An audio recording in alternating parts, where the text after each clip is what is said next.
एक साधु की कहानी। एक बार एक गांव में एक साधु रहता था जो भगवान पर बहुत विश्वास रखता था। एक बार वह साधु पेड़ के नीचे बैठा था और भगवान को याद कर रहा था। तो अचानक वहां बाढ़ आ गई।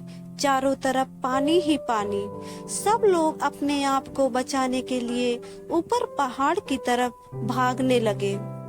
उनमें से एक आदमी ने देखा कि इस हालात में भी साधु जी भगवान की तपस्या कर रहे हैं। उसने सोचा कि ये अपने आप को बचाने के लिए कहीं जा क्यों नहीं रहे हैं।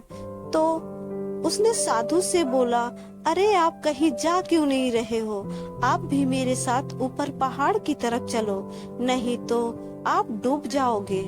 साधु बोला, अरे नहीं, हमें क्या होगा? मैं भगवान की इतनी तपस्या करता हूँ, मुझे कुछ नहीं हो सकता। मुझे भगवान अपने आप बचाएगा। धीरे धीरे पानी साधु के कमर तक आ गया।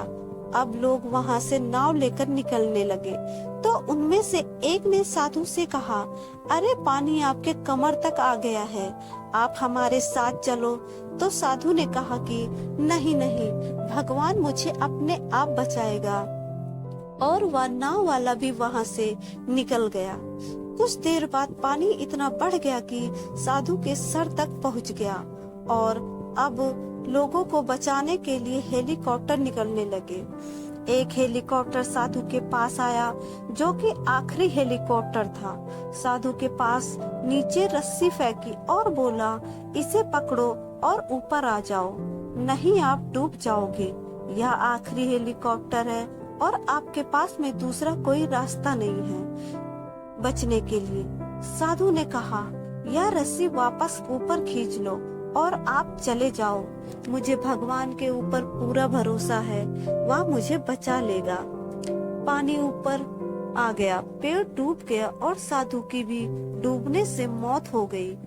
मरने के बाद साधु भगवान के पास गया और बोला, हे भगवान, मैंने पूरी जिंदगी आपकी तपस्या की, मेरा सारा जीवन आपकी आराधना करने में लगा दिया, फिर भी इतने भरोसे के साथ इंतजार किया कि तुम मुझे बचाने आओगे, लेकिन वहाँ मेरी डूबकर मौत हो गई और तुम नहीं आए, ऐसा क्यों? भगवान बोले, मूर्ख इंसान, एक नहीं 3 बार आया था। वो तीनों बार मैं ही तो था। पहला पैदल, दूसरा नाव के द्वारा और तीसरा हेलीकॉप्टर के द्वारा। लेकिन तुमने मेरा एक भी अवसर पहचान नहीं पाया। पता नहीं किसका इंतजार कर रहा था। इस तरह से जिंदगी में हमें ऊपर वाला बहुत से मौके देता है, लेकिन हम सब उस मौके को ठुकरा कर पता नहीं किस चीज का इंतजार कर रहे होते हैं कि वो होगा तभी मैं करूँगा, और इस बात पर अड़े रहने से एक वक्त के बाद वो मौका हाथ से निकल जाता है और हम कुछ नहीं कर पाते हैं। तो किसी भी अच्छे समय का इंतजार मत करो, जो भी करना है आज और अभी से शुरू कर दो।